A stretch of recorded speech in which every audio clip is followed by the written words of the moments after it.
All right, everyone, welcome to our next session at our conference. Our next speaker is Subbu, CEO and Principal Advisor from cstream.io. Let me do a quick introduction for Subbu. Subbu has over 20 years of information technology experience and over 15 years of information security experience. Which includes working for large financial organizations like Scotiabank, like Bank of Montreal, and technology providers like AWS and TELUS, and research institutes, and currently with the cstream.io as a CEO and a principal advisor. And Subbu is helping modernizing governance, risk, and compliance, GRC, for customers running applications in cloud environment. And to continue our theme for automation, for security automation, so Subbu will talk about efficient compliance enablement for DevOps operating model. So a lot of great word model and concept there. So look forward to your talk, Subbu. Thanks, Brian. Again, thanks for having me in this session. It's a pleasure to be here. Good morning, everyone. As Brian introduced, my name is Somasundaram Subbu. I'm a CEO and Principal Advisor for cstream.io. In today's session, I will speak about an efficient way to enable compliance for a DevOps operating model. With no further delay, I will share my presentation and get this rolling. Awesome. Okay. What can you expect in this session? If you are a security and compliance specialist, then you can learn how to optimize your security and compliance program to enable successful DevOps. If you're a technology application developer or a DevOps engineer, then you can learn how to adopt security automation as a part of your development process. If you're a technology or a security leader, you can certainly learn some of the people process aspects to enable compliance automation. If you're a business leader, you can learn how to make compliance to your advantage and grow your business.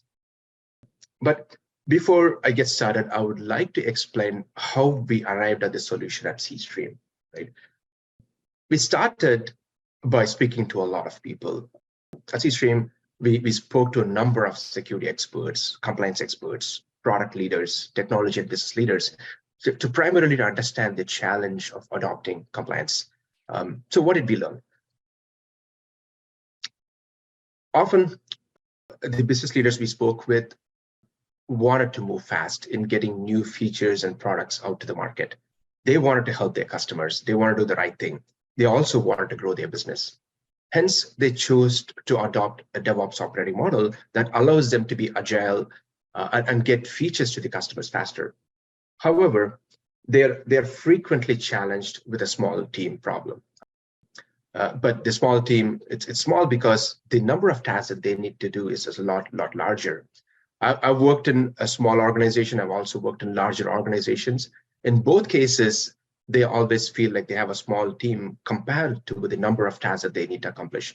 I've never heard a manager tell me that they have too many people and they don't have any tasks to work on. It's always the other way around.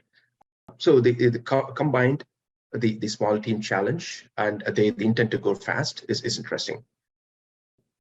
Speaking of compliance adoption, adopting security and compliance has always been a challenge since for the last 10, 15 years since I've been in this industry. Based on my experience, one of the common reasons is the cost of implementing security and compliance is just way too expensive. And the common reason is it is hard to find security compliance expert with a technology experience because there are just very few people out there and it does come with a cost.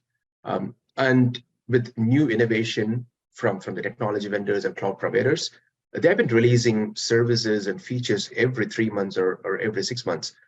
Now, the team is already challenged in learning these new technologies and keeping up with it. On top of that, they also have to apply security and compliance for the new technologies. Hence, the common decision is to not implement or implement minimum security or accept the risk and move faster in building those products and features. But it does come with consequences or outcomes of not building for compliance. Sometimes you will see the consequences within a year, or you will see this in 2 to 3 years down the line. But you might, on day one, you may not realize it, but you will eventually realize it. But it's always net negative. It is not a positive outcome. Let me explain why I say it's negative.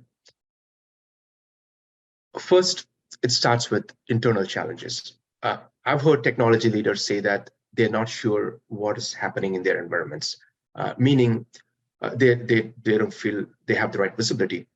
To be more specific, they're unsure if the team have the right level of permissions or if they have too much permissions, if the data is secure, or they're not sure if the network is secure. This is quite often associated with the overall security visibility to the environment. This lack of visibility leads to the lack of confidence in their current operation. Now, the same dev teams and engineering team is not able to experiment or innovate.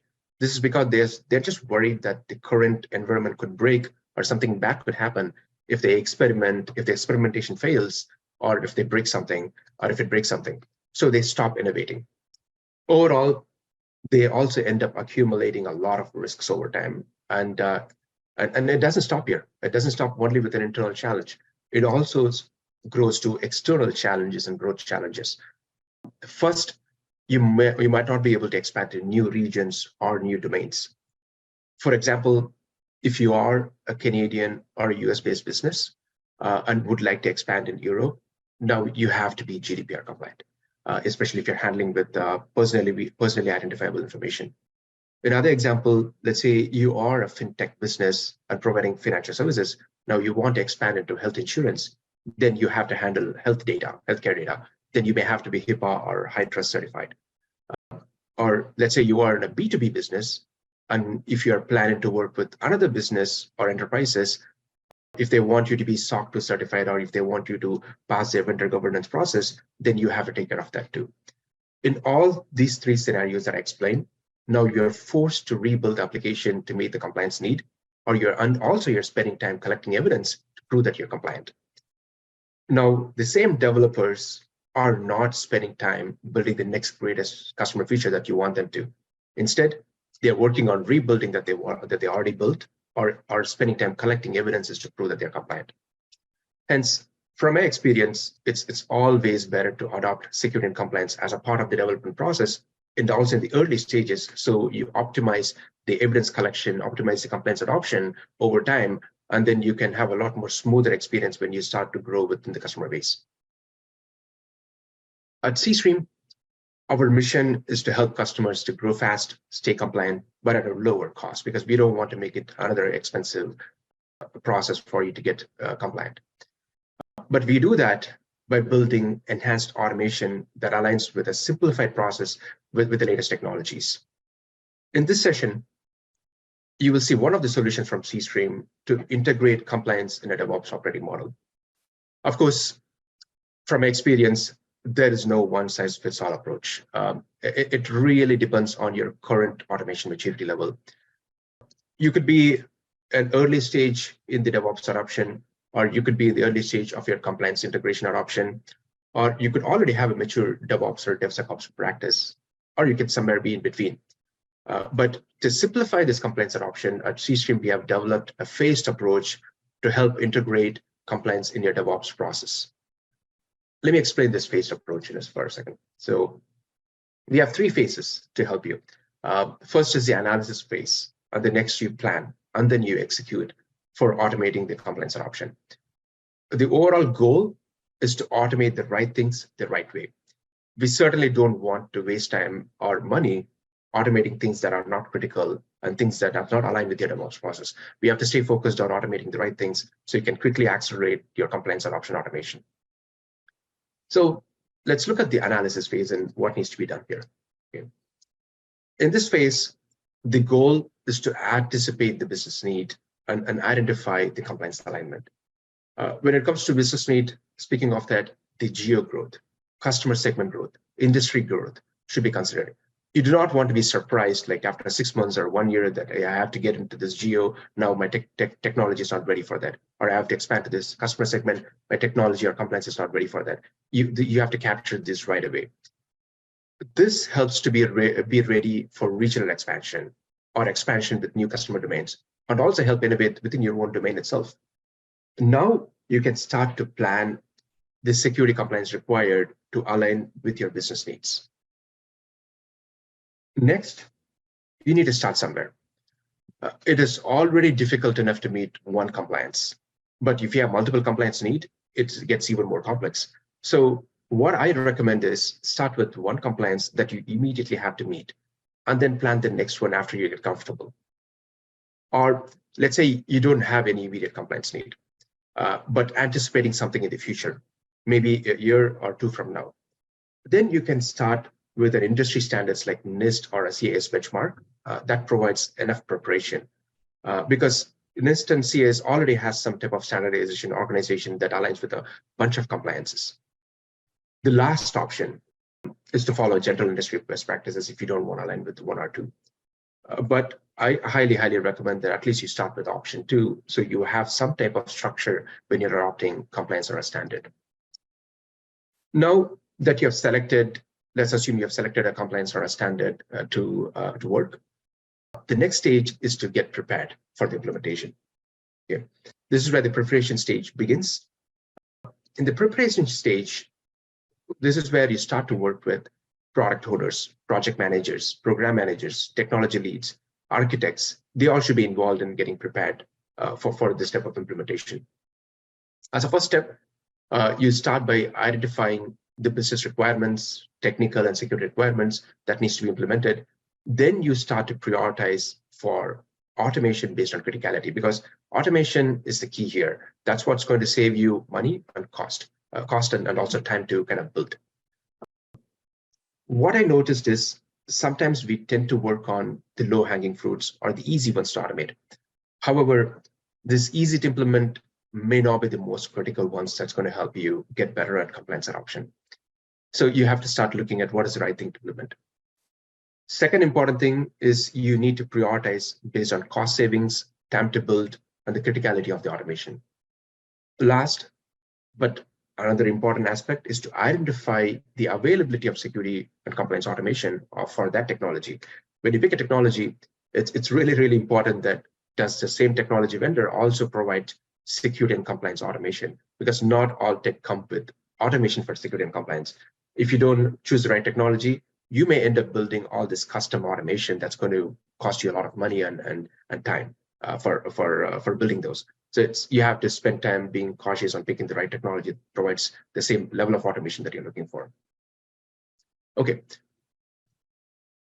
With the same preparation stage, the next and most important thing is interpreting the controls. The reason why I'm saying that is the compliance documents and the requirements documents are super long. It is definitely time consuming to read those and kind of start adopting those, especially if you do not have a compliance expert in your team. It is critical to help enable your dev teams to interpret compliance requirement and its nuances to build the right way. We are proposing a 3-step approach for you to kind of enable your devs to interpret compliance and then start implementing it. First is to group the security controls by implementation type. For example, you can group them by access control, network security, data protection, and more. If you're adopting a framework like NIST, it already provides the grouping to help you get started. Second is to organize the controls based on automation capability. We have to remember, not all controls can be automated or easily automatable.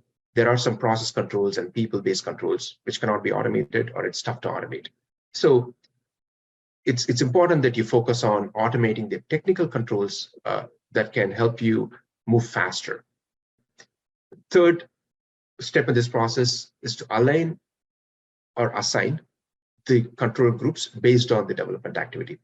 For example, if your development team is working on setting up a database or an object storage like Amazon S3 bucket in the cloud, then you can quickly pull the control groups. Like, let's say you already group the controls, you can start pulling data protection controls or access controls capabilities, and then group that as a part of your requirements itself, as a part of your JIRA and acceptance criteria, so the dev team can quickly start working on it. So organizing this is going to help you adopt this a lot more efficiently. So that takes us to the next stage, which is the execution stage, right? This is where you actually start to implement and adopt. Quite often, one of the biggest benefits is development teams naturally tend to build reusable code as a part of their software development activities. I used to start as a software developer. I built a lot of templates. I have the tendency to reuse many templates, keep it aside, and then next time when I'm building the same thing, I just use the template. I don't build it again from scratch. I have the tendency to reuse all the templates. Now you can take advantage of those reusable templates. Now you can start including compliance elements and security elements to those reusable templates and make it available for your current and future implementation across the organization. Yes, I agree. It may not be perfect when you start building it, especially from a compliance angle, because not everyone is going to come from a strong compliance background, but it will get better and perfect over time as the teams are iterating through these templates and then having a process properly established. Okay. Now, you know that how to enable your teams to build those templates and start to reuse it. Now you have to manage those templates as proper standards for your organization. This is where C-Stream is also providing solutions to help you manage the standards centrally and then iterate through those versioning and share it with the rest of the organization. Here, the key is to build mechanisms to store, share the standards with the rest of the organization, so for better adoption. Then you should also have a mechanism to track the standard version so you know that which team is sitting on an older version versus new version, so you can quickly upgrade them at regular intervals. I highly recommend that you should have a continuous feedback process to gather feedback from teams to upgrade the standards with the latest features. Also providing the template to new team members. For example, if there's a new team onboarding, they can also iterate and help you optimize the automation. Let's say you're a small organization, you don't have the benefit of extended teams or can get feedback from multiple teams. You can choose to perform a quarterly or annual review of the standards and continue to optimize those standards. So you always have some better growth when it comes to standards adoption. Okay, so is managing standards sufficient for compliance adoption? It is not. The next most important step is actually monitoring. And this is the last and the most important phase, because it is really important that the standards are implemented, maintained as expected across the organization. To accomplish this, you need to perform two types of monitoring. First is to monitor to ensure the development tasks are following the prescribed standards. You can do this by automating some of the security scans and compliance scans within the CI/CD process. You can do automated checks. If you're using code pipeline, then you can do a code build. You can use a Jenkins-based pipeline to do all these automated checks. And you can also do automated scan in the production environment to ensure that the production is also following the standards. And there's a number of tools out there that can help you run the production scans to give you the type of monitoring to ensure what's implemented in production aligns with your specific standards that you have defined. These two types of monitoring is going to be critical. On top of that, you want to make sure the standards that you're built is adopted. What if you're building the standards and actually the teams are actually not adopting, it's just sitting in a central repository and no one is adopting? That can also happen. This is where you should be able to track the projects and applications to see if the adoption is implemented. Again, in this case, C-Stream has built some plugins as a part of our platform to help you track as a part of your project development, Agile, Jira type of management process. We make sure the teams are adopting those standards over time and ensure that the standards are implemented in production as well. Okay, I'm not going to leave you just with these steps. I do have an example to show how you can adopt this. Okay. In this example, I have an ISV, independent software vendor, who needs to get SOC 2 certified. Quite often, if you're an ISV, if you're in providing services for other large businesses or small businesses, they expect you to have SOC 2 certification. Okay. Picking a SOC 2 certification, SOC 2 also have a whole bunch of control objectives that you have to meet. I've selected one control objective here, objective 6.1.10, which talks about using encryption to protect the data. Of course, the description is here. The gist of it is you are required to encrypt data at rest, in transit, and also during processing if you're taking care of or storing any sensitive data. Right? Now, let's take a look at how we can take this control objective, apply it through the 7 steps that I explained in the previous slides. Okay. So now we have to apply this control to a standard, right? In this specific ISP, they are adopting AWS Cloud. And of course, they are within the AWS Cloud. Let's say they are using Amazon S3 bucket for storing the sensitive data. Now, they have chosen to have two options as their standards. Yeah, of course, there are many ways to encrypt data in S3 bucket, but this organization has decided that they will choose one of these options for standardizing. First one is you can use a server-side encryption with Amazon S3 managed encryption key, so you don't have to worry about managing your own key. In the second scenario, if there is sensitivity of the application or data is too high, they want to use server-side encryption with AWS KMS key. So depending on the application criticality and data criticality, the teams can adopt one or the other standard. Okay, now the dev team can take an approach with this because now they have to start templatizing this. This is where managing the standards come in play, right? Now, the first step is making sure the standards is the document standards is centrally available in a document management system, and also to make sure that they are adopting it. Next is making sure it's easy to adopt. This is where the automation comes in play. AWS CloudFormation allows you to templatize many of the standards. Terraform also, HashiCorp Terraform also allows you to templatize many of the standards. And of course, there's native services like AWS Service Catalog also allows you to build and share these templates so you can consistently deploy an S3 bucket with encryption across your organization. This will also help you to track and validate adoption of these technologies because you can run scans to see if these templates are implemented. So this is one of the better ways to kind of manage standards and share those templates and enable automation across your organization. Next, once you manage the standards, of course, you want to start monitoring it. Speaking of monitoring, you can do this by setting up automated tests to ensure standards are implemented. In the CI/CD pipeline, for example, there are tools like CFNAG that allows you to scan and tell how far you are, or you can build your own custom scripts to scan and tell if a template is not meeting a standard. And if speaking of production scanning, you can have continuous monitoring tools like there are AWS native tools like AWS config rules, and also you can use AWS Security Hub that have some out-of-the-box standards like PCI DSS and CIS benchmark that can scan and tell you how far away meeting those standards. This will help you to ensure the compliance adoption is taken care, starting from the dev stage all the way to the operation stage where you're continuously monitoring the production and the DevOps process or the CI/CD tool chain to make sure the compliance is adopted. So I highly recommend you start early, right? That's one of the takeaways that I would recommend. Of course, like I said, there is no one size fits all. To summarize, these following are the steps that's involved or 8 steps that's involved in adopting compliance in a DevOps operating model. Now, based on your current automation or compliance maturity, you may be putting more effort in one or more of the phases. Maybe you already have good monitoring capabilities, or maybe you already have some technology standards. Maybe then you may have to put a lot more emphasis on collecting the requirements, organizing the requirements, and converting those as templates. So you will have to pick and choose which is the best phase and help. Again, if you have more questions and if you'd like to hear how cstream.io helps solve the compliance and security automation challenges, please feel free to reach out to us anytime and we're here to help you out. Again, thanks for having me in this session. I would love to open up for any questions and answers. All right, thank you very much, Subbu. That's a very insightful presentation.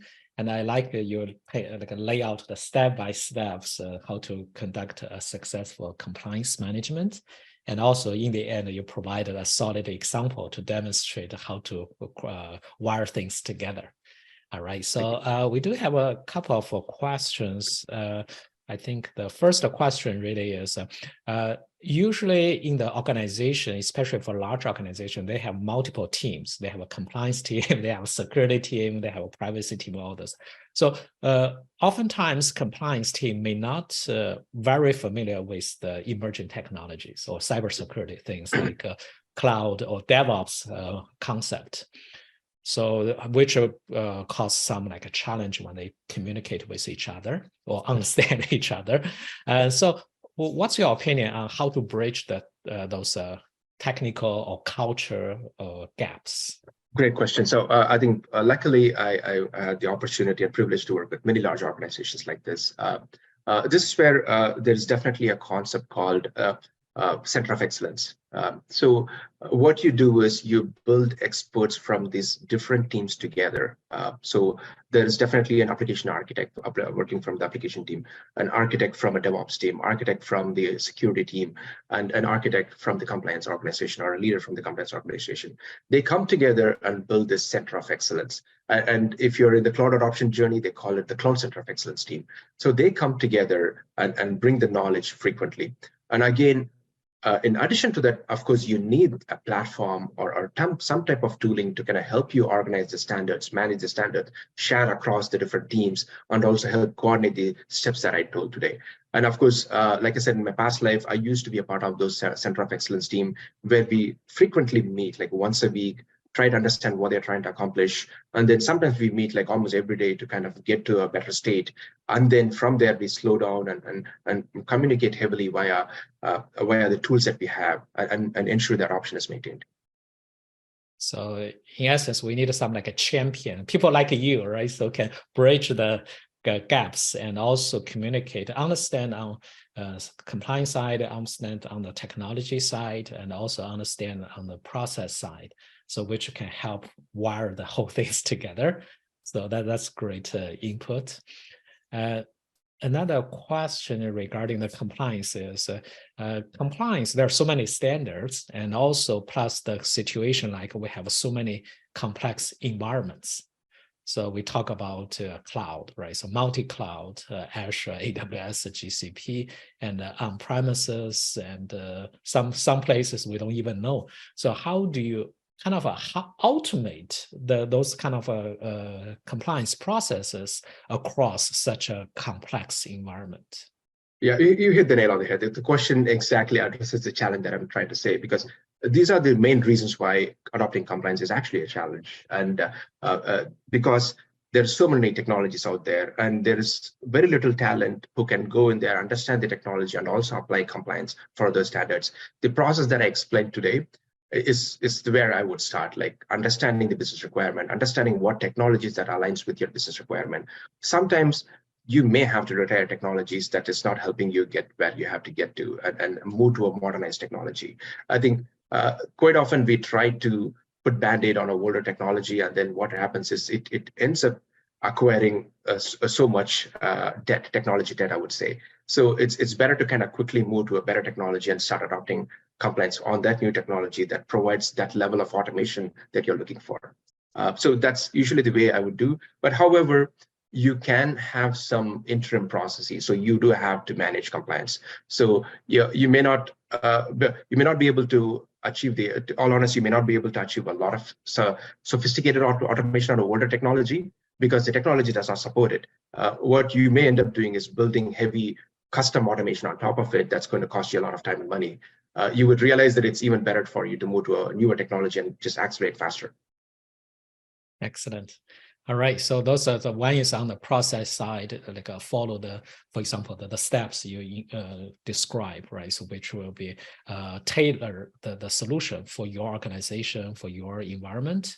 The other is also learn some new cool technologies, maybe can replace some like manual processes, and which maybe revolutionize and solve some classic problems we carry for a long time. 100%. Yeah, excellent. All right, so that's pretty much come to the end of our session. Again, Subbu from cstream.io. And if you want to follow up with Subbu, you can feel free to, I think, connect on the LinkedIn. And also we'll record today's session, and you have one more chance to review the steps Subbu described and to see how that can apply to your own situation. All right, thank you very much, Subbu, and this is a wonderful session, and thanks again. Okay, thanks again, Brian. Again, good luck everyone with your compliance and security adoption. I think we are here to help you out if you need it. Thank you. Excellent. All right. Thank you. Thank you very much, Subbu. Bye for now.